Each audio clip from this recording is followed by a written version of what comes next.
నుండి వచ్చిన చదువుకొని ముందుకు వెళ్తాము.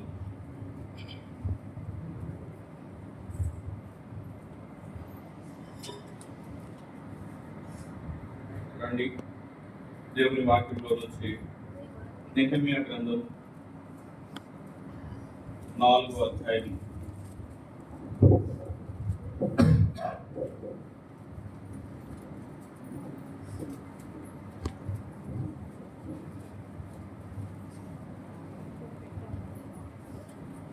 నెహెమ్యా గ్రంథం 4వ అధ్యాయం 14వ వచనాన్ని అందరం కలిసి చదువుకుంటాం.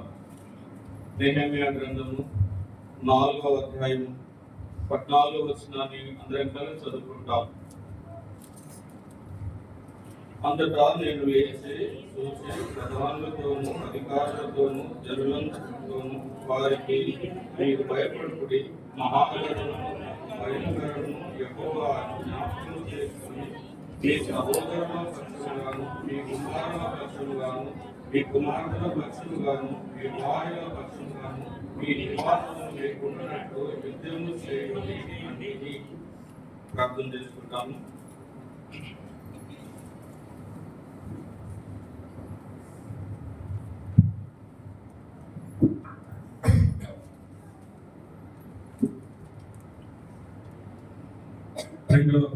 తండ్రి, పరిశుద్ధమైన దేవ, కృపా కనికరముల తండ్రి, మహోన్నతుడ, సర్వశక్తి గల ప్రభా, నీ పాదములు వందనాలు చెల్లిస్తున్నాం. ఉదయకాలంలో మీ దాసుని పెట్టుకుని పరిశుద్ధమైన లేఖన భాగాలను బట్టి మీకు ఎంత వందనాలు చెల్లిస్తున్నాం. మేము నిరీక్షణ కలిగి ఉండాలి, కనిపెట్టుకొని ఉండాలి ప్రభా. మీరు మా జీవితాల్లో ఆశీర్వదించే దేవుడు, గొప్ప కార్యం జరిగించినటువంటి శక్తివంతుడు నా తండ్రి, నీ పాదములు వందనాలు. మా జానకాలు వేరుగా మరొకసారి తండ్రి, మా జీవితాలను ఏ విధంగా కట్టుకోవాలి, మా కుటుంబాలను ఏ విధంగా కట్టుకోవాలి, మా సంఘాలని సమాజంలో ఏ విధంగా కట్టగలరు, చదువుకున్నటువంటి లేఖన భాగాల నుంచి విడిచి మాకు పంచిపెడతారండి. పరలోకం నుంచి ఏమైనా అనుగ్రహిస్తేనే కానీ ఏమీ పొందుకోలేదు. ఖాళీ హస్తాలతో దీనులపై మీ కల్వరి సిల్వర్ రక్త పూర్చిన కిందకి వస్తుండగా మాతో మాట్లాడుతారండి. మీ చిత్తాన్ని, మీ సంకల్పాన్ని బయలుపరుస్తారండి. తెరబడిన ఆకాశము మా మధ్యలో ఉంచుతారండి. ఆత్మస్వరూపు దేవుడుగా మా మధ్యలో సంచరిస్తారండి. దయగల తండ్రి, మా శరీరాలు అలసిపోకున్నట్లు కావలసిన మీ పునరుత్థాన శక్తిని అనుగ్రహించమని ప్రార్థన చేస్తున్నాం. మా హృదయాలు, మా తలంపులు, మా ఆలోచన, మా మనస్సు ఇక్కడ చెదిరిపోకున్నట్లు మీ ఆధీనంలో సాధన తెలుసుకోండి ప్రభా. మనిషి యొక్క తలంపులు, మానవుని యొక్క ఉద్దేశాలని పూర్తిగా ఖాళీ చేస్తురండి. సిలువైపడిన క్రీస్తు యేసు మా మధ్యలో మహిమ పొందబడినట్లు సాయం చేయమని ప్రార్థన చేస్తున్నాం. అయ్యగుని, నిష్ప్రయోజకుని, బలహీనుని నన్ను జ్ఞాపకం చేసుకొని మీ సిలువెనుక మరుగుపరుచుకొని కావలసిన మాటలు, అవసరమైన మాటలు అనుగ్రహించి సమయాన్ని జీవనకరంగా చేసి మీ నామానికి మేము తెచ్చుకోమని మా ప్రభు, మా రక్షకుడు క్రీస్తు యేసు నామంలో స్తుతించి ప్రార్థించుకుంటున్నాం మా తండ్రి.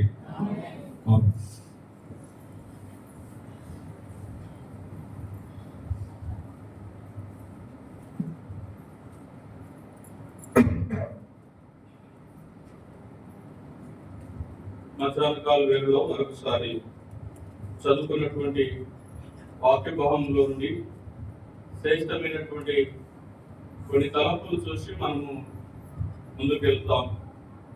మధ్యాహ్నము భోజనం చేసిన తర్వాత అది కూడా చల్లగా ఫ్యాన్ గాలి కింద కూర్చొని వాక్యం వినాలంటే చాలా కష్టంతో కూడినటువంటిది, అయినా తప్పది.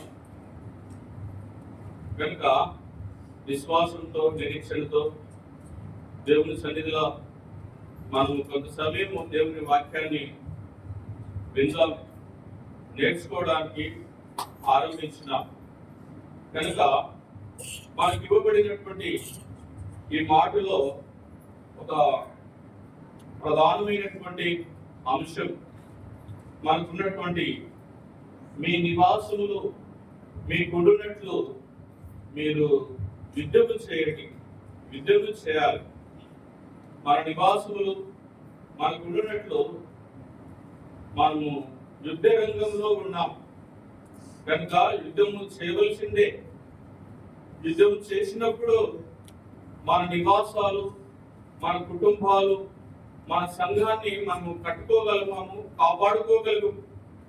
కనుక విశ్వాసంతో దేవుని సన్నిధిలో నిలిచిన వారిని దుష్టునితో, శత్రువుతో పోరాడవలసినటువంటి అవసరం ఉంది. కనుక మన కుటుంబాన్ని లేక మన వారిని ఏ విధంగా కట్టుకోగలము, ఏ విధంగా సమకూర్చుకోగలము మనము దేవుని వాక్యంలో నుండి చూస్తాం. గమనించండి, ఎక్కడైనా మనం నిన్న నుంచి కూడా వింటా ఉన్నాము, ఎక్కడైనా చూస్తే మనకున్నటువంటి సమస్య, మనము మన కుటుంబాలని కుటుంబ సమేతముగా దేవుని సన్నిధికి నడిపించలేనటువంటి స్థితి. ఎక్కడైనా భార్య వస్తే భర్త రాడు, భర్త వస్తే భార్య రాదు, భార్యాభర్తలు వస్తే పిల్లలు రారు, పిల్లలు వస్తే తల్లిదండ్రులు రారు. ఈ సమస్య ఒక నర్సీపట్నమే కాదు, ప్రపంచమంతా వాకింది. ఎక్కడైనా ఈ సమస్య ఉంది. ఈ సమస్యలో, ఈ పోరాటంలో మనం ఏమి చేయాలి, దేవుని సన్నిధిలో మనము ఏ విధంగా ముందుకు సాగాలి అనేటటువంటి విషయాలు మనం గమనిస్తాం. మీరు గమనించండి, ఇప్పుడు తల్లిదండ్రులు ఉంటారు కదా, పిల్లలు ఉంటారు కదా కుటుంబంలో. తల్లిదండ్రులు అమ్మకో డాడీకో ఏదన్నా గాయం తగిలింది అనుకోండి, లేక బాగలేదనుకోండి, అనారోగ్యంలో ఉన్నదనుకోండి, మంచాన్ని బట్టి మూలుగుతున్నారు అనుకోండి, మీ అమ్మ నాన్న మంచాన్ని బట్టి అనారోగ్యంగా మూలుగుతూ ఉంటే మీరు సుఖంగా సంతోషంగా ఉండగలుగుతారా? ఉంటారా? మీరు ఉండేటట్టు ఉన్నారు ఎవరు ఉండరు కదా, ఎవరు కూడా ఉండలేదు. ఎందుకు ఉండలేదు? మనకేం కాలేదు కదా, బాగానే ఉన్నాం కదా. ఎందుకు సంతోషంగా ఉండాలి చెప్పండి? మనం బాగానే ఉన్నాం కదా, వారు బాగలేకపోతే మనకేం ఇబ్బంది? ఎందుకు ఇబ్బంది అంటే వారు మనవారు, మనం కలిగినటువంటి తల్లిదండ్రులు, మనల్ని పెంచి పెద్ద చేసినటువంటి వారు, వారి రక్తంలో, వారి మాంసంలో నుండి వచ్చినటువంటి వారు. మనవారు ఎవరైనా బాగలేకపోతే మనము నెమ్మదిగా ఉండలేము, సమాధానంగా ఉండలేము. కనుక మరి ఒక దినాన యేసు ప్రభువును నమ్ముకున్నందుకు, విశ్వాసం ఉంచినందుకు మనము ఈ లోకాన్ని ఇడిస్తే పరలోకంలో ఉంటాం, నిత్యత్వంలో ఉంటాం. ఒకవేళ మా అమ్మనైనా మందిరంలో సంఘ పెద్దలు లేకపోతే విశ్వాసులు చక్కగా బోధిస్తారు, పాడగలుగుతారు, మాకు రక్షణ లేకపోయినా పర్వాలేదు, మా అమ్మనైనా విశ్వాసులు కాబట్టి మేము కూడా పరలోకానికి వెళ్ళగలుగుతాము అనే అవకాశం ఉంటుందా? అట్లా ఏముండదు కదా. లేకపోతే మా పిల్లలు మందిరానికి వెళ్తారు, చక్కగా పని చేస్తారు, పరిచయం చేస్తారు, మేము పోకపోయినా పర్వాలేదు, మా పిల్లలు పోతున్నప్పుడు పోతా వాళ్ళు ఎంబడి పడి పోవచ్చు పరలోకంలోనికి. అట్లుంటుంది అవకాశం ఏమన్నా? అట్లేముండదు. ఎవరు విశ్వాసం ఉంచితే, ఎవరు యేసుక్రీస్తును సొంత రక్షకునిగా అంగీకరిస్తే వారికి మాత్రమే పరలోకం, వారు మాత్రమే ప్రవేశించగలుగుతారు. అక్కడ రికమెండేషన్ ఏముండదు, ఇక్కడ నడుస్తాయి, అక్కడ ఏముండవు. కనుక మీరు గమనించండి, ఇప్పుడు మీరు మందిరానికి వస్తున్నారు, యేసుక్రీస్తును నమ్ముకున్నారు, విశ్వాసం ఉంచినారు. మీ అమ్మా నాన్నకు రక్షణ లేకపోతే రేపు వాళ్ళు ఎక్కడ ఉంటారు? ఈ విషయాలు చెప్పడానికి విచారిస్తున్నాయి, తప్పదు చెప్పడానికి. ఎక్కడుంటారు వాళ్ళు? నరకంలో ఉంటారు కదా. ఇప్పుడు నువ్వు పరలోకంలో ఉండి నరకంలో బాగుతున్నటువంటి వ్యక్తిని చూస్తూ సంతోషంగా పరలోకంలో ఉంటావా? ఉండలే. నరకంలో ఉన్న పరలోకంలో ఉన్న చూస్తారు, ఒకరికొకరు చూస్తారు. వాక్యం ఉంది, నేను ముందుకు వెళ్తాను, మీకు గుర్తు చేసుకుని ముందుకు వెళ్తాను. నరకంలో కాలుతున్నాడు ధనవంతుడు అబ్రహాము రొమ్మున ఆనుకొని ఉన్న లాజరును చూస్తున్నాడు. ఎవరు చూస్తున్నారు చెప్పండి? ధనవంతుడు చూస్తున్నాడు. అంటే నరకంలో ఉన్న వ్యక్తి పరలోకంలో ఉన్న వ్యక్తిని అబ్రహాము రొమ్మున ఆనుకున్న లాజరును చూస్తున్నాడు. కాబట్టి ఇప్పుడు లాజరు ధనవంతుడే చూస్తున్నాడు, ధనవంతుడు లాజరును చూస్తున్నాడు. అంటే పరలోకము నరకంలో ఉన్న వ్యక్తులను చూసుకుంటున్నారు. మరి మీరు పరలోకంలో ఉన్నప్పటికీ మన వారు, మన రక్త సంబంధులు, లేక మన బంధువులు, మన స్నేహితులు, మన తోడబుట్టిన వారు రేపు నరకంలో కాకుంటే మనం పరలోకంలో ఉన్నప్పటికీ సంతోషంగా చెప్పండి ఉండలేదు. కనుకనే మనము వారిని నిత్యత్వానికి, పరలోకానికి, దేవుని సన్నిధికి, దేవునికి నడిపించేటటువంటి బాధ్యత, భారము మన మీద ఉంది. మనం నడిపియాలి, మనం నడిపించేటటువంటి వారు ఉండాలి. ఒక మాట చూడండి, లూకాసు వార్త 16వ అధ్యాయం 27వ వచనం. అప్పుడతడు తండ్రి, అలాగైతే నాకు 5 సహోదరులు ఉన్నారు, వారు ఈ వేదనకరమైన స్థలములకు రాకుండా వారికి సాక్ష్యం ఇచ్చుటకై నా తండ్రి ఇంటికి వారిని పంపవలనని నిన్ను వేడుకొంచున్నానని. చాలు.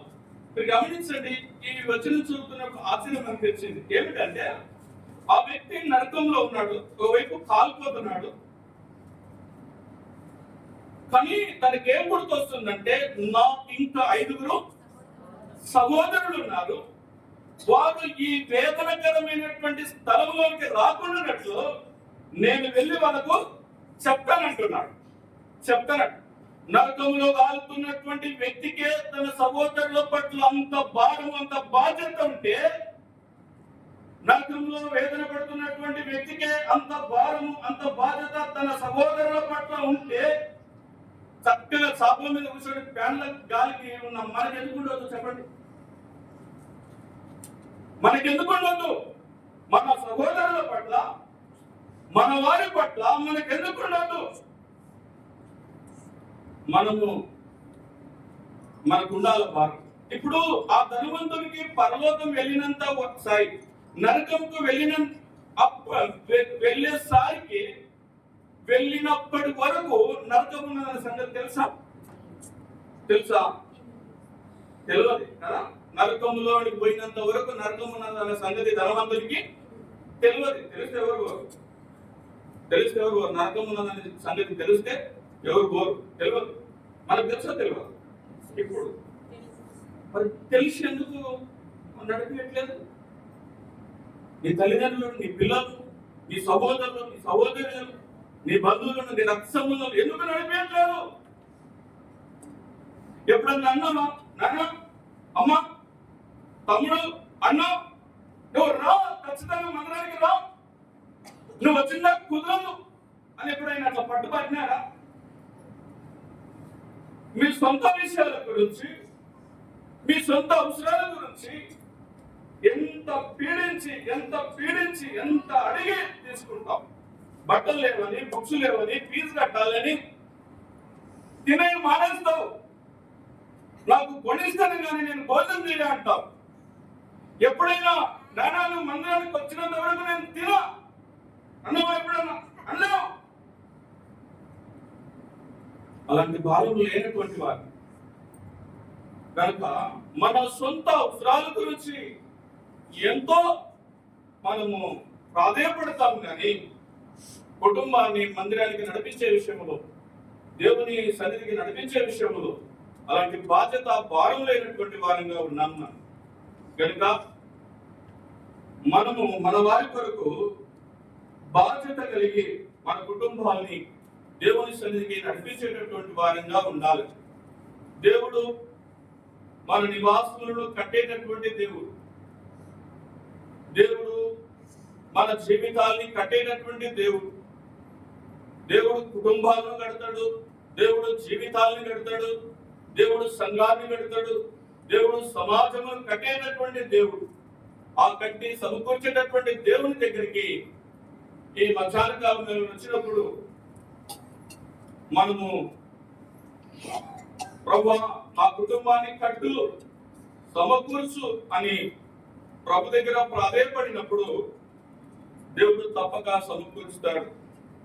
కనుక చూడండి, తన ప్రజల పట్ల దేవుని వాక్యంలో నుండి కొంతమంది భక్తులకు ఎలాంటి భారం ఉన్నది, ఎలాంటి బాధ్యతతో తన ప్రజల కొరకు వారు ప్రయాసపడుతున్నారు. మనము చదువుకున్న వచనంలో మనము చూసినాం కదా, మీ కుమారుల పక్షాన, మీ కుమార్తెల పక్షాన, మీ తండ్రులు, మీ భార్యలు, మీ సహోదరుల పక్షాన మీరు యుద్ధం చేయండి అనగా మన సహోదరుల పక్షాన మనము పోరాడేటటువంటి వారంగా ఉండాలి. చూడండి, నిర్గమాకాండము 2వ అధ్యాయం, నిర్గమాకాండము 2వ అధ్యాయము 6వ వచనం. తెరచి ఆ పిల్లవాడిని చూచినప్పుడు ఆ పిల్లవాడు ఏడ్చుచుండగా చూచి వాని యందు కనికరించి వీడు హెబ్రీయుల పిల్లలు అక్కడ నేను. చాలు. ఇక్కడ చదువుకున్నటువంటి మాటలో మనకు పరిచయమైనటువంటి మాటలు, తెరచి ఆ పిల్లవాడిని చూసినప్పుడు ఆ పిల్లవాడు ఏడ్చుచుండగా పిల్లవాడు ఏడుస్తున్నాడు. ఎవరి పిల్లోడు చెప్పండి? మోషే ఏడుస్తున్నాడు. మోషే ఐగుప్తులో పెరిగి పెద్దవాడైన తర్వాత మోషేను ఒకసారి ఇంటర్వ్యూ చేసినారట, అడిగినారట, ప్రశ్నించినారట. మోషే, నువ్వు ఆ జమ్ము పెట్టెలో నుండి తీసినప్పుడు ఏడుస్తుండేను అని రాయబడ్డారు కదా, అప్పుడు ఏడ్చినావు కదా, ఎందుకొరకు ఏడ్చినావు? పాలు లేవని ఏడ్చినావా అంటే మోషే కాదు అన్నాడంట. ఆకలి ఏడ్చినవా అంటే కాదు అన్నాడు. తల్లిదండ్రులకు దూరంగా ఉన్నా అని ఏడ్చినవా అంటే కాదు అన్నాడు. చచ్చిపోతాను ఏడ్చినవా నీళ్ళల్లో? కాదు అన్నాడు. ప్రతిదానికి ఎందుకు ఏడ్చినావు, ఎందుకు ఏడ్చినావు? ఏడ్చుచుండెను అని రాయబడ్డది కదా, నీ ఏడుపుకు కారణం ఏంటి అని మోషేను అడిగినప్పుడు ఇట్లా ఏమి అడిగినా కాదు కాదు కాదు కాదు అని. మరి ఎందుకు ఏడ్చినావు? నీ ఏడుపుకు కారణం ఏంటి అంటే మోషే చెప్పిన మాట ఏమి ఏడ్చినాడంటే, 430 సంవత్సరాలు నా జాతి, నా ప్రజలు ఐగుప్తు బంధకాల్లో మగ్గిపోతున్నారు. స్వేచ్ఛ లేదు, స్వాతంత్రం లేదు, బానిసలో ఉన్నారు. నా ప్రజలు, నా రక్త సంబంధులు 430 సంవత్సరాలు ఐగుప్తులో మూలుగుతున్నారు. వారి బాధలు చూసినప్పుడు మోషేకి ఏమొచ్చినాదంట? దుఃఖం వచ్చినాడు, ఏడుపు వచ్చినాడు. తన ప్రజలు, తన సహోదరులు, తన రక్త సంబంధులు ఐగుప్తులో మగ్గిపోతున్నారు, మూలుగుతున్నారు, ఎంతో ప్రయాసంలో ఉన్నారు. వారి కొరకు ఏడ్చిన వాస్తవానికి దేని కొరకు ఏడవాలి చెప్పండి? దేని కొరకు ఏడవాలి? పిల్లలు, మీరు దేని కొరకు ఏడుస్తారు?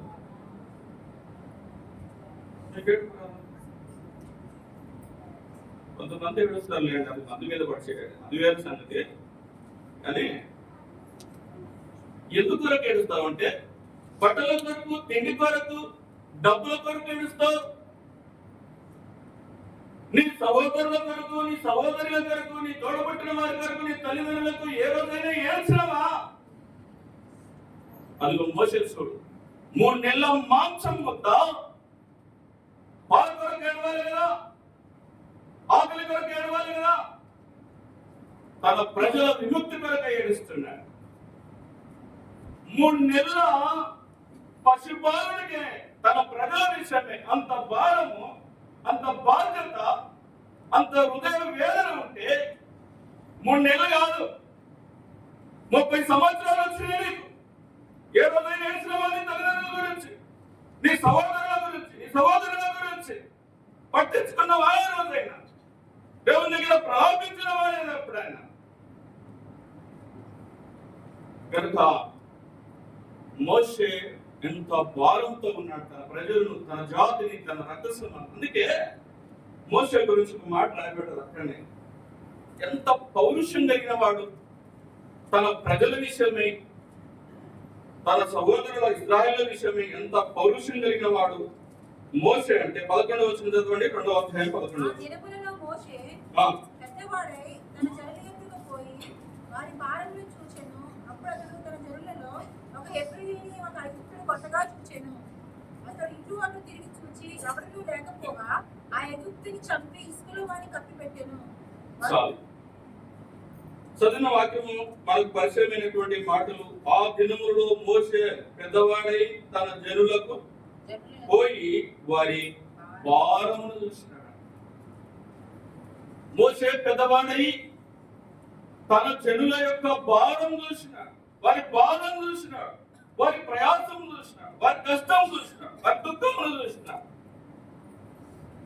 వారు బంధకాల్లో ఉన్నారని ఆయనకు అర్థమైంది. అందుకే ఎంత పౌరుషం కలిగిన వాడు తన ప్రజల పట్ల అంటే, ఎబ్రీయుడు ఐగుప్తు ఇద్దరు పోట్లాడుతున్నారట. అక్కడ చూసినాడు, ఐగుప్తుని ఒక దెబ్బ కేసేసాడు.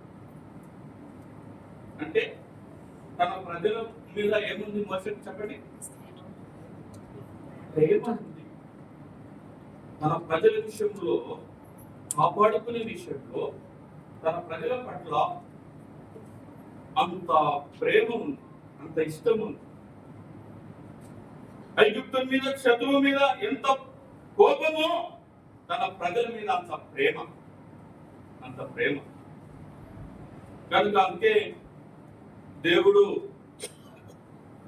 400 సంవత్సరాల వేచి చూసి ఒక సరైన నాయకుడు ఆయన్నే మోషే కనిపెట్టి, ఆ మోషే ద్వారా తన ప్రజలను ఐగుప్తుల నుంచి బయటికి తీసుకురావాలని దేవుడు సంకల్పించినాడు. దేవుడు సంకల్పించినాడు. నీ కుటుంబంలో నేను ఎందుకు ఎన్నుకున్నాడో తెలుసునా? ఈ గ్రామంలో నేను ఎందుకు దేవుడు ఎన్నుకున్నాడో తెలుసునా? దేవునికి ఒక ప్రణాళిక ఉంది. నీ ఎడల దేవునికి ఒక ప్రణాళిక ఉంది.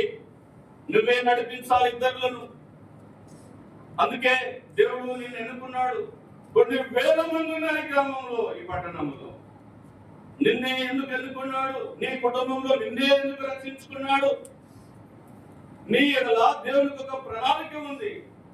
పాపమనే ఐగుప్తులో, లోకములో మనవారు, మన రక్త సంబంధులు, బంధువులు మగ్గిపోతున్నారు.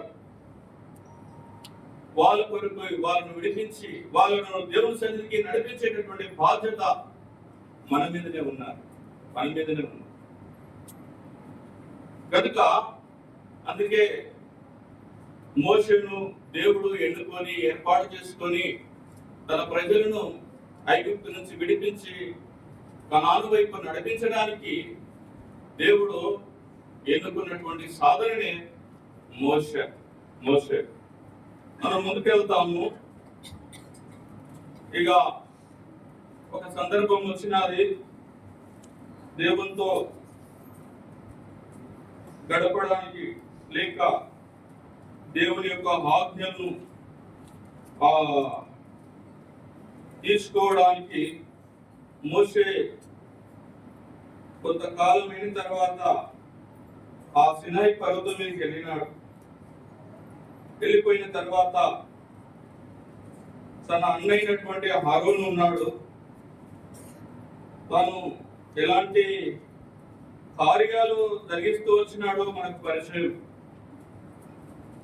మోషే వెళ్ళిపోయినాడు, 40 రోజులు ఆ పర్వతం మీద ఉన్నాడు. కింద ప్రజలు ఒక దూడను చేసుకొని ఇదే మమ్మల్ని ఐగుప్తుల నుండి బయటికి తీసుకొచ్చినాడని వాళ్ళు తినచ్చు త్రాగొచ్చు ఆడుటకు లేచినారంట. అదే భూమి మీద మొట్టమొదటి జరిగిన ఏమంటుందండి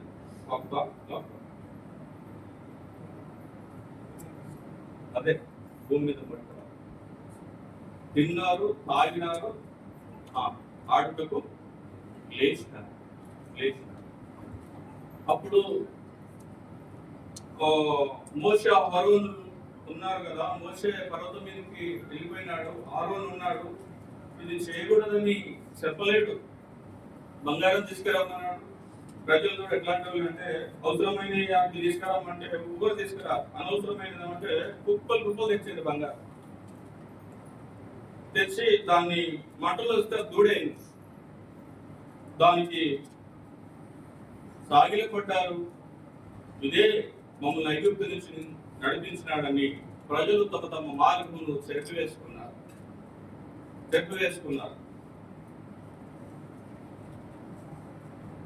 కనుక ఆ తర్వాత మోషే వచ్చినాడు. ఆ పర్వతం మీద నుంచి 32వ అధ్యాయంలో మనకు పరిచయమైనటువంటి మాటలు.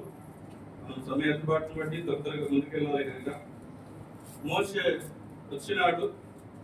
మోషే వచ్చినప్పుడు ప్రజలు ఉన్న పరిస్థితి ఎట్లున్నది అంటే 32వ అధ్యాయము 25వ వచనం చదవండి.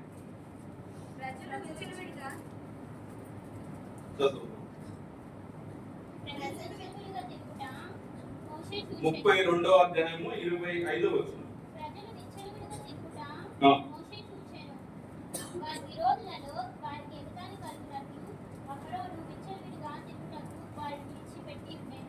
చాలు. ప్రజలున్న పరిస్థితి ఎట్లుందంటే, ప్రజలు ఎట్లున్నారంట?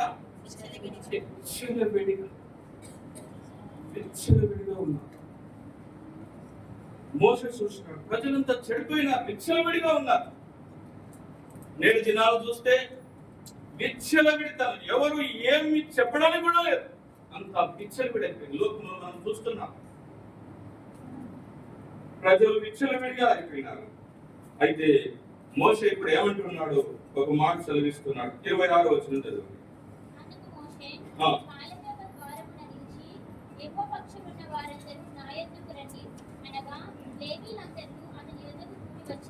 చాలు. ఇక్కడ అందుకు మోషే పాలెం యొక్క ద్వారమున నిలిచి యెహోవా పక్షమున ఉన్నవారు అందరూ నా యొద్దకు రండి అనగా లేవీయులందరూ అతని యొద్దకు కూడి వచ్చిరి. ఏమని సెలవిస్తున్నాడంటే, యెహోవా పక్షమున ఉన్నవారు అందరూ నా యొద్దకు రండి. యెహోవా పక్షమున ఉన్నటువంటి వారు, దేవుని పక్షాన ఉన్నటువంటి వారు, దేవుని పక్షాన ఉన్నటువంటి వారు నా యొద్దకు రండి అన్నారు. కాబట్టి ప్రజలు విచ్చలవిడిగా ఉన్నారు. ఎవరైతే దేవుని పక్షాన రావాలనుకుంటున్నారో మిమ్మల్ని మీరే నిశ్చయించుకోండి. యెహోవా పక్షమున ఉన్నటువంటి వారు నా యొద్దకు రండి. మనము దేవుని పక్షానికి వెళ్ళిపోవాలా. అందుకే ఆ వచనంలో రాయబడ్డది, మీ తండ్రులు, మీ తల్లు, కుమారులు, మీ కుమార్తెలు, మీ భార్యలు, మీ సహోదరుల పక్షాన మీరు ఏం చేయాలంట? యుద్ధం చేయాలి. యెహోవా పక్షాన, దేవుని పక్షానికి రావాలి. కనుక దేవుని పక్షాన రండి అన్నప్పుడు లేవీయులు అతని దగ్గరికి వచ్చినారు. కనుక మనము దేవుని పక్షాన చేరాలి.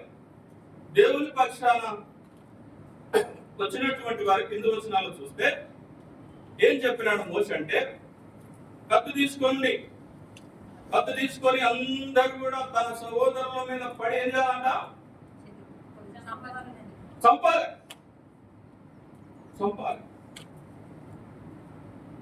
ఎందుకంటే విచ్చలవిడి అయిపోయినారు.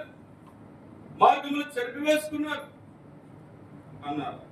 ఇప్పుడు మనము కొన్ని చంపుకోవాలి, కొన్ని చంపాలి. మనం దేవుని పక్షాన చేరాలి, దేవుని పక్షాన నిలబడాలి, ప్రజల పక్షాన యుద్ధం చేయాలంటే మనము చంపవలసినటువంటి ఉన్నాయి. కత్తులు కటారం పట్టుకొని మనుషులను చంపవలసిన పని లేదు. ఇప్పుడు ఏమి చంపుకోవాలి, ఏమి చంపాలి అంటే కొలసీలకు రాసిన పత్రిక 3వ అధ్యాయము, కొలసీలకు రాసిన పత్రిక 3వ అధ్యాయము 5వ వచనాన్ని చదవండి. కావున భూమి మీద ఉన్న మీ అభ్యర్థులను అనగా జారత్వమును, అపవిత్రతను, కామాతురతను, దురాశను, విగ్రహారాధన ధనాపేక్షను చంపివేయడు.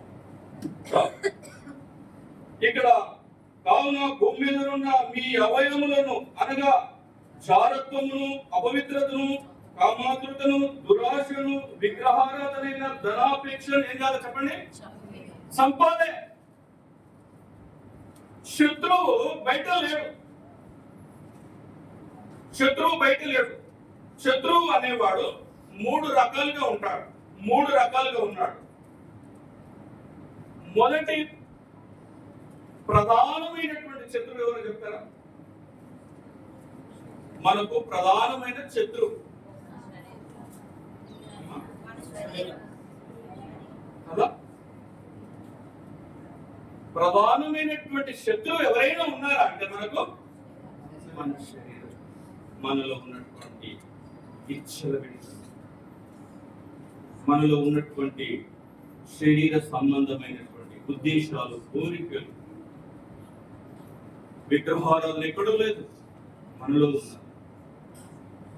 జారత్వం, ఇవన్నీ కూడా ధనాపేక్ష మనలో ఉన్నాయి కనుక మనం ఏం చేయాలి చెప్పండి? ఆ రోజు తన సహోదరుల మీద పడి లేవీయులు చంపేస్తున్నారంటే వారి శరీరంలో ఉన్నటువంటి ఉద్దేశాలను, కోరికలు చంపుకుంటున్నారు. అవే చంపుకోవాలి.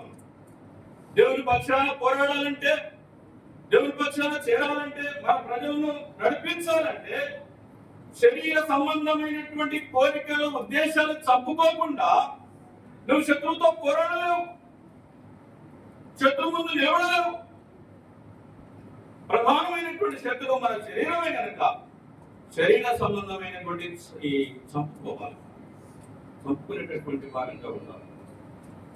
యెహోవా పక్షాన ఉన్నటువంటి వారందరూ కూడా ఆ రోజు చంపుతున్నారంటే తన శరీరంలో ఉన్నటువంటి చంపుకుంటున్నారు. మనం అవే చంపుకోవాలి.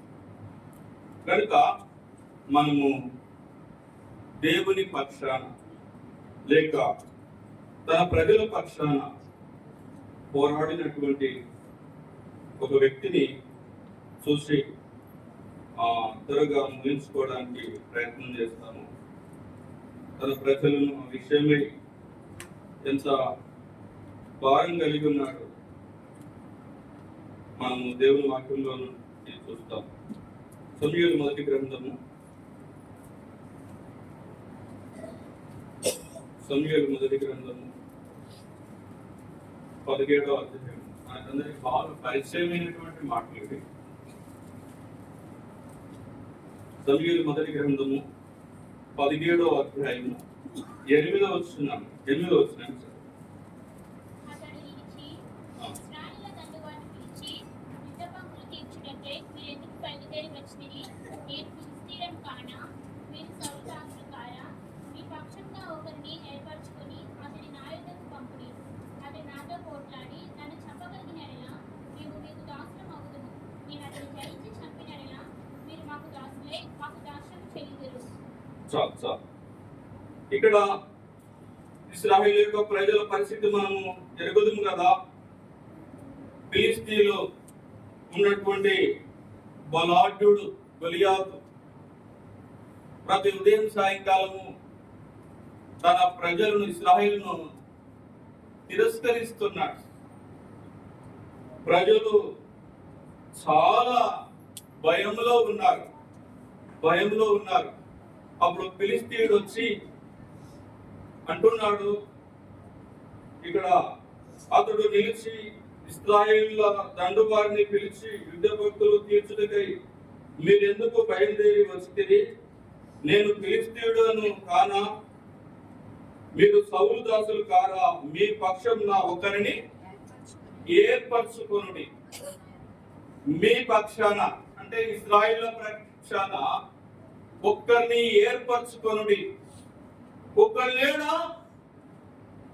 ఇశ్రాయేలుల పక్షాన పోరాడేటటువంటి వ్యక్తి, ధైర్యశాలి, యుద్ధం చేసేటటువంటి వాడు, పోరాడేటటువంటి వాడు ఇంతమంది ఉన్నారే, ఒక్క వ్యక్తి లేడా? ఇశ్రాయేలులో ఒక్క వ్యక్తిని ఏర్పాటు చేసుకోండి ఇశ్రాయేలుల పక్షాన పోరాడడానికి. కనుక అన్నప్పుడు మీ పక్షాన పోరాడడానికి ఒక వ్యక్తిని ఏర్పాటు చేసుకోండి. గమనించండి, ప్రజలు చాలా భయంలో ఉన్నారు. 11వ వచనం రాయబడ్డది, అక్కడ చదవండి. సౌలును ఇశ్రాయేలందరూ ఆ ఫిలిష్తీయుని మాటలు వినినప్పుడు బహు భీతులైరి. ఏమైనారంట వాళ్ళు? ఫిలిష్తీయుని మాటలు వినినప్పుడు బహు భీతులై. అంటే భయంలో ఉన్నారు. భయంలో ఒక్క ఆ 6 మూరల అజానుభావుడు ఒక్కసారి గాండ్ర వేస్తే పారిపోతున్నారంట. భయాందోళనగా ఉన్నారు ప్రజలు. ఏమి చేయాలో దిక్కుసోతని స్థితి. కాబట్టి లోకంలో చూస్తే శత్రువు చెలరైపోతున్నాడు. శత్రువు తన పంజ విసురుతున్నాడు. ఒకసారి తన ప్రజల మీద ఎన్ని దాడులు. ఇక్కడ మీరు ఎంతో స్వేచ్ఛగా ఉన్నారు. మైక్ పెట్టుకొని అందరూ స్వేచ్ఛగా దేవుణ్ణి ఆరాధిస్తున్నారు, దేవుని మందిరానికి వస్తున్నారు. బైక్ పట్టుకొని అన్ని చోట్ల లేదు ఇలాంటి కాసేపు. మందిరాలు కూర్చోబెడుతున్నాయి, సేవకులు చంపబడుతున్నారు, శత్రువు చెలరైపోతున్నాడు. రాష్ట్రంలో, దేశంలో పరిస్థితులు ఎలాగ మార్చబడుతున్నాయో మనం ఎరుగుతున్నాం. ఇశ్రాయేలుల పక్షాన పోరాడే వ్యక్తి లేడా? నిలబడే వ్యక్తి లేడా? అయ్యో, ఈ పరిస్థితుల్లో, ఈ దేశంలో, ఈ రాష్ట్రంలో మన ప్రజలకు ఇదేనా దుఃఖము, నిట్టూర్పేనా? ఎంతమంది మీద దాడులు జరుగుతున్నాయి, ఎంతమంది మీద దాడులు జరుగుతున్నాయి. ఏ రోజైనా అనుకున్నావా నాకెందుకులే అనుకుంటాం? మనం అంత ఏమనుకుంటాం? పక్కింట్లో జరిగిన ఏమనుకుంటాం చెప్పండి? నాకెందుకులే.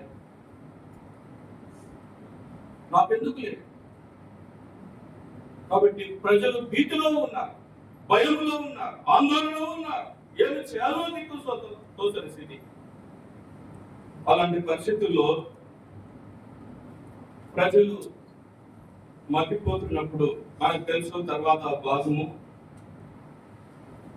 యెషై కుమారులు ఉన్నారు. తన 3 కుమారులు సౌలు సైన్యంలో పనిచేస్తున్నారు. అదే సందర్భంలో మరి దావీదు కూడా ఉన్నాడు. దావీదు సహోదరుడిది మీకు బాగా తెలుసు, వాక్యం మీకు బాగా పరిచయం కాబట్టి ముందుకు వెళ్తున్నాను. కాబట్టి దావీదు వచ్చినాడు, వారి కొరకు భత్యం తీసుకొని వచ్చినాడు, భోజనం తీసుకున్నాడు. తనకున్నటువంటి గొర్రెలను ఒక వ్యక్తికి అప్పగించి అక్కడికి వచ్చినప్పుడు ఆ యుద్ధానికి వాళ్ళు సిద్ధమవుతున్నప్పుడు ఏమిటి అది అని తెలుసుకున్నప్పుడు గొలియాతు ఉన్నాడు, 6 మూరల చానుబాబుడు, తనకు డాలు, కత్తి, శిరస్త్రానం అన్నీ ఉన్నాయి. అతని ముందు నిలబడలేకపోతున్నారు, శత్రువు ముందు నిలబడలేకపోతున్నారు. నేటి పరిస్థితి అదే కదా, నిలబడలేకపోతున్నారు, తట్టుకోలేకపోతున్నారు, ఏమి చేయాలో తెలియదు. అలాంటి పరిస్థితుల్లో దావీదు వచ్చినాడు.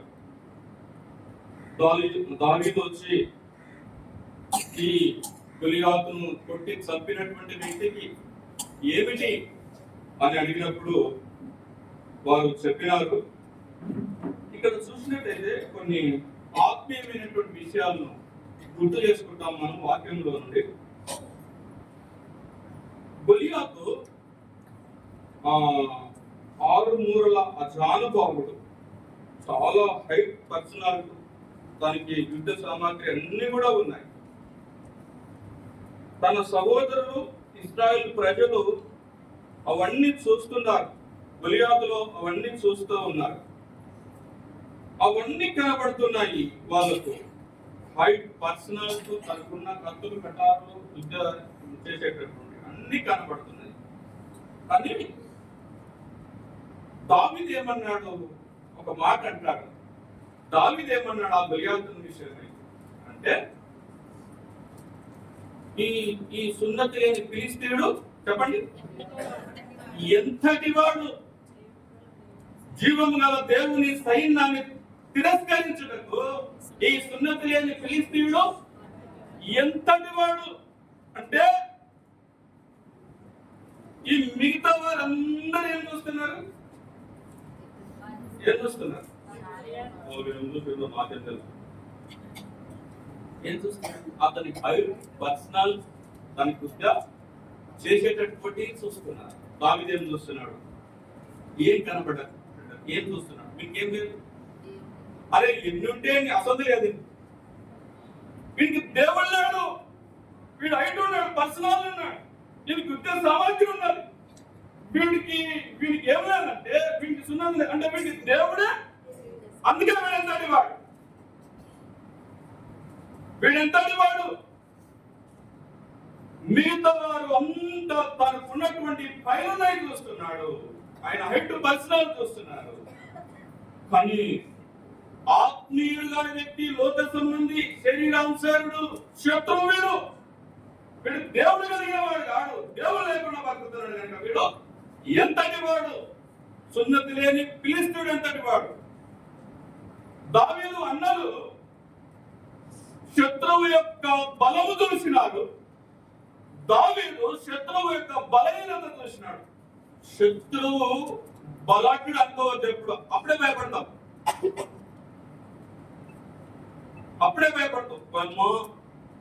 వాడు శత్రువు ఇంతనా అనుకోవద్దు.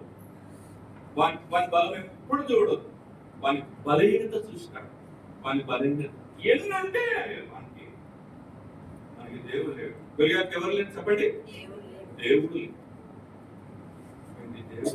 సున్నతి లేని ఫిలిష్తీయుడు అన్నప్పుడు ఆ విషయము సౌలు దగ్గరికి పోయినది. సౌలుతో అన్నాడు, నేను వెళ్తా గొలియాతుతో పోట్లాడతా అన్నాడు. అన్నప్పుడు సౌలు అన్నాడు, నువ్వు బాలుడు, నీకు చాద కాదు. వాడు చాలా క్రూరమైనటువంటి వాడు, యుద్ధ సామాగ్రి ఉన్నది అన్నప్పుడు తన అనుభవాలు చెప్తాడు. శత్రువుతో పోరాడేటటువంటి అనుభవాలు ఉన్నాయి, తన అనుభవాలు చెప్తాడు. రాజా సౌలా, అడవిలో నా తండ్రి మందిరం వేపుతున్నప్పుడు ఏమొచ్చిందంట? సింహం ఒకటి వచ్చింది, ఒక్క దెబ్బతో కట్టి చంపేసిన. వీడు సింహం కంటే ఎక్కువ కాడు. ఎంత పౌరుషం కలిగిన వాడు దావీదు తన ప్రజల పట్ల అంటే. అందుకే దేవుడు దావీదును ఆ స్థానంలోకి తీసుకురావడానికి, రాజును చేయడానికి అదే కారణం. గొర్రెలు మేపుతున్నాడు, తన అనుభవం. అడవిలో గొర్రెలు మేపుతున్నాడు, సింహం వచ్చి గొర్రె పిల్లను సింహం నోట్లో పట్టుకొని పోతున్నప్పుడు చూసి తట్టుకోలేకపోయినాడు దావీదు. పరిగెత్తుకొని పోయినాడు, సింహంతో పోట్లాడినాడు, సింహాన్ని 2 పాయలుగా చీల్చేసినాడు. గొర్రె పిల్లకు డాగు తెలియకుండా సింహం నోట్లో నుండి కాపాడినట్టు మనకు పరిచయం. మీరు గమనించండి, చదువుకుంటున్నాం, వింటున్నాము. ఇది దేవుడు చూసినాడు పరలోకంలో. ఇప్పుడు సింహము దగ్గరికి పోయే వ్యక్తి ప్రాణాల మీద ఆశ పెట్టుకోవాలా, ఆశ వదులుకోవాలా?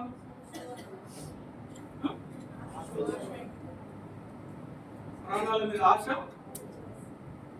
వదులుకోవాల్సిందే కదా. సింహాల దగ్గరికి పోతామా?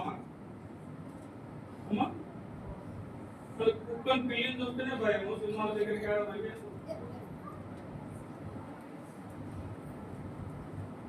కాబట్టి సింహం దగ్గరికి పరిగెత్తుకొని దావీదు వెళ్తున్నాడు అంటే తన ప్రాణాల మీద ఆశ. ఇప్పుడు మనం అనుకో గొర్రెలు, నేను అనుకోండి గొర్రెలు మేపుతున్నాను అనుకోండి, సింహం వస్తే ఏం చేస్తాం? ఏమని భావిస్తాం? మీరైతే ఏమని భావిస్తారు? ఏమనుకుంటారు? ఇట్లా అనుకుంటాం కదా. నేనైతే పోతే గొర్రె పిల్ల వస్తే ఇంట్లో ఒకటే ఉన్నది, ఇంకెన్నున్నాయి మన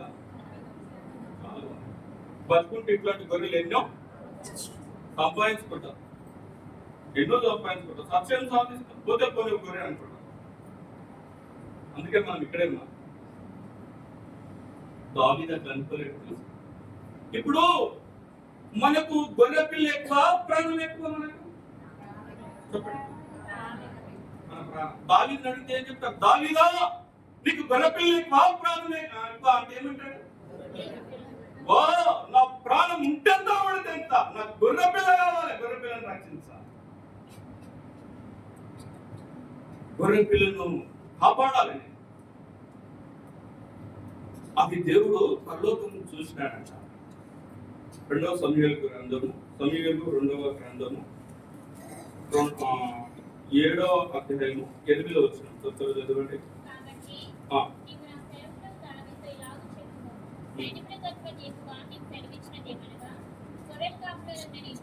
గొర్రెల దొడ్డిలో నుండి తీసి ఇశ్రాయేలును నా శరీరమే దగ్గరగా నియమించింది. నీవు పోవు చోట్లనైనను నీకు తోడుగా నుండి నీ శత్రువుల నుండి నీ ఎదుట నిలవకుండా నిర్మూలన చేసి లోకంలోని కనులైన వారికి పేరు నీకు కలుగుతున్నాను. చాలు. గొర్రెల దొడ్డిలో నుండి నిన్ను తీసి ఏం చేసినాడంట? ఇశ్రాయేలు నా ప్రజల మీద అధిపతిగా నియమించింది. దేవుడు ఒకసారి ఆలోచన చేసినాడు. ఇప్పుడు దావీదు సింహం దగ్గరికి పరిగెత్తుకొని పోవడము, సింహాన్ని కొట్టడం, సింహాన్ని చంపేయడము, గొర్రె పిల్లను కాపాడేది ఎవరు చూసినారు? దేవుడు చూసి ఆశ్చర్యపోయినాడంట. దావీదుకు గొర్రె పిల్ల ఇంత ప్రాణమా? ప్రాణాలు త్యాగం చేస్తున్నాడే ఒక గొర్రె పిల్ల గురించి. గొర్రె పిల్ల కంటే నా ప్రజలు ఇశ్రాయేలు ఎంతో శ్రేష్టమైన వారు కదా. గొర్రె పిల్లలు శ్రేష్టమైన వారా మనుషులా? గొర్రెల కంటే మనుషులు ఎంతో శ్రేష్టమైన వారు కదా. దావీదా, నువ్వు గొర్రెల దొడ్లే కాదయ్యా ఉండవలసింది. నువ్వు గొర్రెలే కాదు మేపడం, నువ్వు ఇశ్రాయేలులో నేలను, నా ప్రజలు నేలను. నా ప్రజలు నేల, నా ప్రజలను కాపాడాలి.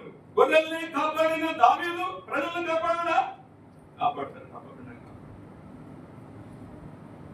గొర్రెల పక్షాన సింహంతో పోట్లాడినటువంటి దావీదు ప్రజల పక్షాన పోరాడతాడు, తన ప్రజలను కాపాడుతాడు అనే విషయం దేవుడు చూసి గొర్రెల దొడ్డిలో నుండి తీసుకొచ్చి దావీదును సింహాసనం మీద కూర్చున్నబెట్టినాడు, తన ప్రజలను పరిపాలించాడు.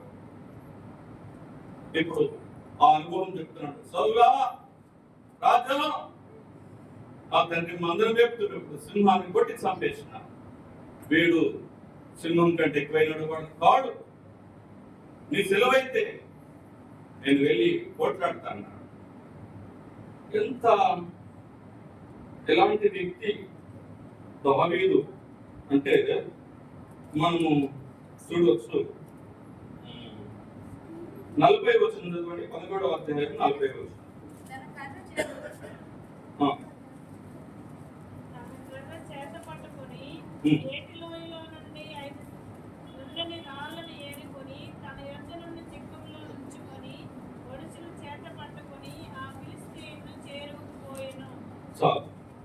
దావీదు యొక్క అనుభవం, ఒక ఫిలిష్తీయుని దగ్గరికి వెళ్ళాలి, వాడిని కొట్టి చంపాలంటే ఎలాంటి పరిస్థితిలో గుండా వెళ్తున్నాడో మనం అర్థం చేసుకోవాలి.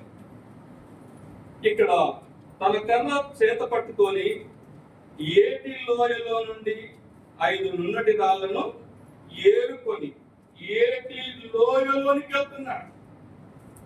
ఒక విశ్వాస జీవితము లోయ లేకుండా ఉన్నత శిఖరాలు లేవు. దేవుడు నిన్ను ఉన్నతంగా హెచ్చించాలంటే, దేవుడు నిన్ను ఉన్నతంగా కనపరచాలంటే, నిన్ను ఒక ఉన్నతమైన స్థానంలో ఉండాలంటే నువ్వు లోయల గుండా వెళ్ళాలి. అందుకే దావీదు అంటాడు తన అనుభవంలో, గాఢ అంధకారం లోయలో నేను సంచరించినను ఏ అపాయములకు భయపడను. తన జీవితము ప్రయాణం అనేది గాఢంధకారం గుండా ప్రయాణం చేస్తున్నాడు. అందుకే ఉన్నత శిఖరాన్ని అందుకున్నాడు. లోయ అన్నప్పుడు ఏమి అర్థమవుతుందంటే కష్టం, బాధ, వేదన గుండా వెళ్ళినాడు. దావీదుకు సింహాసనం ఊరికే రాలేదు. చాలా కష్టపడి ఎండకెండి నారిన మనసుకు నారిపోయినాడు. గొర్రెలు రాసి అక్కడి నుండి వచ్చినాడు సింహాసనానికి. అన్ని అనుభవాలు ఉన్నాయి దావీదు. అనేకమైన శోధనల గుండా, అనేకమైన ఇబ్బందుల గుండా వెళ్ళినాడు దావీదు. అందుకే ఆ స్థానానికి చేరుకోగలిగినాడు. లోయ అనుభవం గుండా వెళ్ళి లోయలోనికి వెళ్ళినాడు. 5 నున్నటి రాళ్ళను తీసుకున్నాడు, వరుసలు తీసుకున్నాడు, యుద్ధానికి పోతున్నాడు. గొలియాతు అంటాడు, రే నువ్వు కర్రతో వస్తున్నావు, వీటితో వస్తే అంటాడు. నువ్వు చూస్తే బాలుడు అంటాడు, నేను చంపి నీ మాంసాన్ని ఆకాశ పక్షులకు వేస్తా అంటాడు. అన్నప్పుడు దావీదు యుద్ధం ఏ విధంగా చేస్తున్నాడో ఇది ఒక్క మాట మనం చాలా జాగ్రత్తగా వినాలి. ఎలాంటి ఏమనాల ఆలోచన పరుడు, ఎలాంటి ఆలోచన పరుడు, శత్రువుతో యుద్ధం చేయాలంటే ఇలాంటి టెక్నిక్ కలిగినటువంటి వ్యక్తి అనాలి ఆయన. కాబట్టి గొలియాతు ఏమో కత్తితో, ఈటతో, యుద్ధ సామాగ్రితో వస్తున్నాడు. దావీదు ఏ విధంగా వెళ్తున్నాడు అంటే ఒక మాట అంటాడు. 45వ వచనం చదవండి. దావీదు, నీవు కత్తియు ఈటెయు బల్లెము ధరించుకొని నా మీదికి వచ్చుచున్నావు. అయితే నీవు తిరస్కరించిన ఇశ్రాయేలీల సైనికుల అధిపతి యెహోవా పేరట నేను నీ మీదికి వచ్చుచున్నాను. చాలు. ఇక్కడ ఎంత ప్రాముఖ్యమైనటువంటి మాటను వాడినాడో మనం ఒకసారి గమనించాలి. ఈ వ్యక్తి గొలియాతు ఏం చేస్తున్నాడు అంటే మళ్ళీ ఒక్కసారి చదవండి. 11వ వచనం చదవండి మళ్ళీ ఒకసారి. సౌలు ఇశ్రాయేలీయులందరూ ఆ ఫిలిష్తీయుల మాటలు వినినప్పుడు బహు భీతులైరి. చాలు. ఇక్కడ 10వ వచనంలో చూస్తే ఈ దినమున ఇశ్రాయేలీయుల సైన్యము తిరస్కరించుచున్నాడు. అతడు నియమించిన ఎడల వాడును నేనును పోట్లాడుదుమని ఆ ఫిలిష్తీయుడు చెప్పుచూ వచ్చెను. చాలు. ఈ ఫిలిష్తీయుడు ఎవరిని తిరస్కరిస్తున్నాడు? వాస్తవానికి చెప్పండి. ఇశ్రాయేలును తిరస్కరిస్తున్నాడు. దావీదు వాడిన మాట ఏంటంటే ఇక్కడ దావీదు నీవు కత్తియు ఈటయు వల్యమును ధరించుకొని నా మీదికి వచ్చుచున్నావు. అయితే నువ్వు తిరస్కరిస్తున్న ఇశ్రాయేలుల సైన్యములకు అధిపతులకు యెహోవా పేరట. అంటే యుద్ధానికి ఎట్లా వస్తున్నాను నేనంటే నువ్వు తిరస్కరిస్తున్నటువంటి దేవుని పేరట వస్తున్నా. తిరస్కరించింది ఎవరిని? ఇశ్రాయేలులను. దావీదు వాడే పదము నీవు ఎవరిని తిరస్కరిస్తున్నావంటే ఇశ్రాయేలులకు సైన్యములకు అధిపత్యకు యెహోవాను తిరస్కరిస్తున్నావు. నువ్వు తిరస్కరిస్తున్నటువంటి ఇశ్రాయేలు దేవుడైన యెహోవా పేరట నేను వస్తున్నా అన్నాడు. అంటే దేవుణ్ణి తెచ్చి మధ్యలో పెట్టినాడంట యుద్ధంలో. అంటే ఎట్లా చేసినాడంటే ప్రభా ఈ గొలియాతు నిన్ను తిరస్కరిస్తున్నాడు. ఇప్పుడు దేవునికి కోపం వస్తారా? అసలు ఆ దేవునికి రోషం వచ్చినట్టు చేసినాడంట. ప్రభువా నీ ప్రజలను తిరస్కరిస్తే ఎవరిని తిరస్కరించినట్టు? దేవుణ్ణి తిరస్కరించినట్టు. అందుకే ప్రభు అన్నాడు, ఒక మాట అన్నాడు, మనకు తెలుసు కొత్త నిబంధనలో, నువ్వు హింసించుచున్న యేసును అన్నాడు. సౌలు అన్నాడు, సౌలుతో మాట్లాడేటప్పుడు ఏమన్నాడు అంటే ప్రభు మాట్లాడినాడు, నువ్వు హింసిస్తున్న యేసును. వాస్తవానికి సౌలు ఎవరిని హింసిస్తున్నాడు? సంఘాన్ని హింసిస్తున్నాడు. సౌలు సంఘాన్ని హింసిస్తున్నాడు. కానీ దేవుడు ఏమన్నాడు అంటే నువ్వు హింసిస్తున్న యేసును. కాబట్టి గొలియాతు ప్రజలను విమర్శిస్తున్నాడు, తిరస్కరిస్తున్నాడు. దావీదు ఏమన్నాడంటే, ప్రభా నిన్ను తిరస్కరిస్తున్నాడు నేను. దేవుడు ఆ యుద్ధం రంగంలోకి దిగినాడు, యుద్ధంలోకి వచ్చాడు. అందుకే ఒక మాట అంటాడు, ఆ యుద్ధము యెహోవాదే. ఆ మాట చదవండి.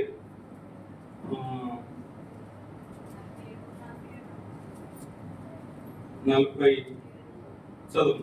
అప్పుడు యెహోవా కత్తి చేతను ఈటె చేతను రక్షించువాడు కాడని ఈ దండువారందరూ తెలుసుకొందురు. యుద్ధం యెహోవాదే, ఆయన మిమ్మల్ని మా చేతికి అప్పగించినని చెప్పారు. చాలు. ఇక్కడ యుద్ధము యెహోవాదే, దేవుని యుద్ధం, నేను కాదు. అక్కడ ఏం చేస్తున్నాడంటే, ఆ యుద్ధ రంగంలోనికి దావీదు దేవుని తీసుకొచ్చి పెట్టినాడు. నేను యుద్ధం చేస్తున్నా అనే మాట వాడలేడు. యుద్ధం ఎవరు చేస్తున్నారు? దేవుడు, యెహోవా చేస్తున్నాడు. యెహోవా చేస్తున్నాడు. యుద్ధం యెహోవాది, నేను కాదు. దేవుడే ఆ యుద్ధం చేస్తున్నాడు. దేవుడే యుద్ధం చేస్తున్నాడు.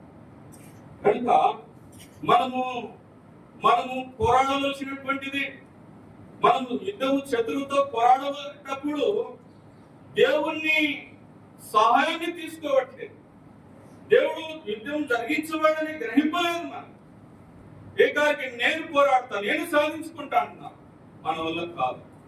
కాబట్టి యుద్ధము యెహోవాది, దేవుడే యుద్ధాన్ని జరిగించేటటువంటి వాడు. గొలియాతును తో యుద్ధం చేసినప్పుడు ఏ విధంగా యుద్ధం చేసినాడు మనకు పరిచయం. ఆ 5 నున్నట్రాలను తీసుకొని వచ్చినాడు. తీసుకొని వచ్చి ఆ వరుసలో పెట్టుకున్నాడు. మొదటి రాయి తీసుకున్నాడు, ఒక రాయి తీసుకున్నాడు. ఆ వరుసలను గిరగిర దింపి ఒక్కటి చేసినాడు. ఎంత గురిగలిగిన వాడు, ఎంత నైపుణ్యత కలిగిన వాడు అంటే చూడండి. ఇది వచనాల్లో చూస్తే 47 18 వచనాలు చదవండి.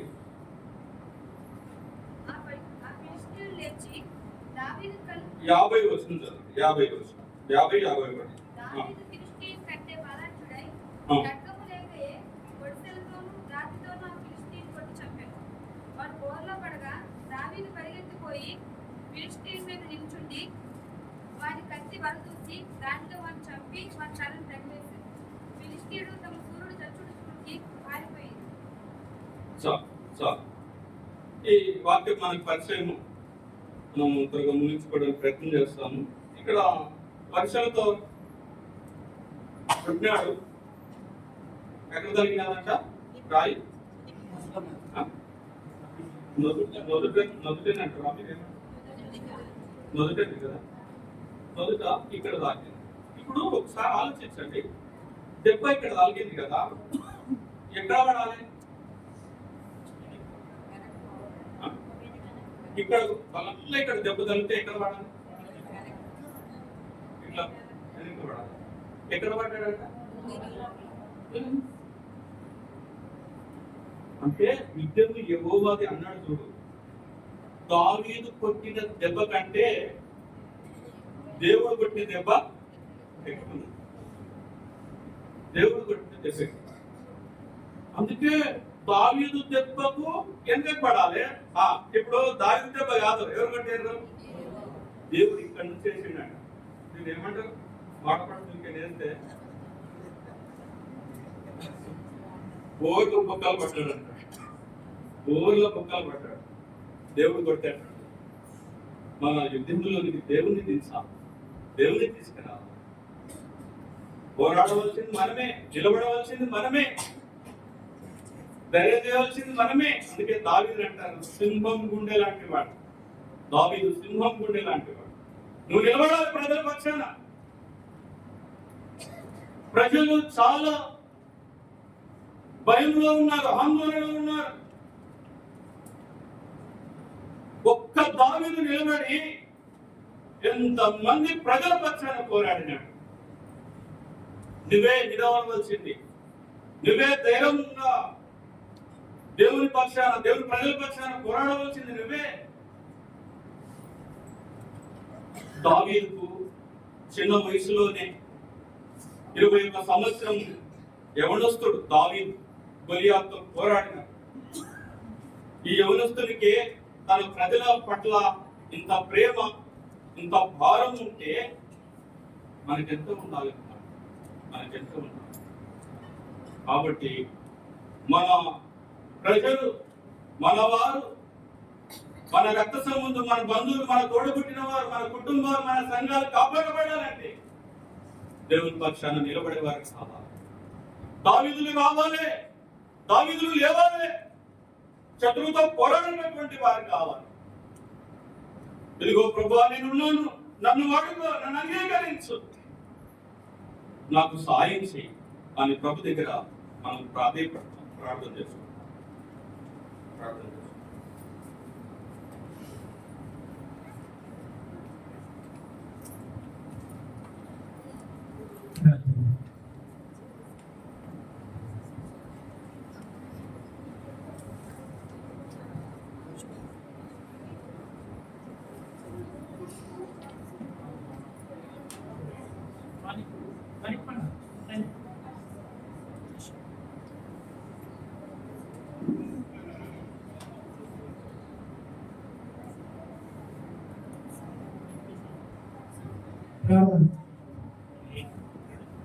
ప్రేమ పశువుల దేవుని దేవా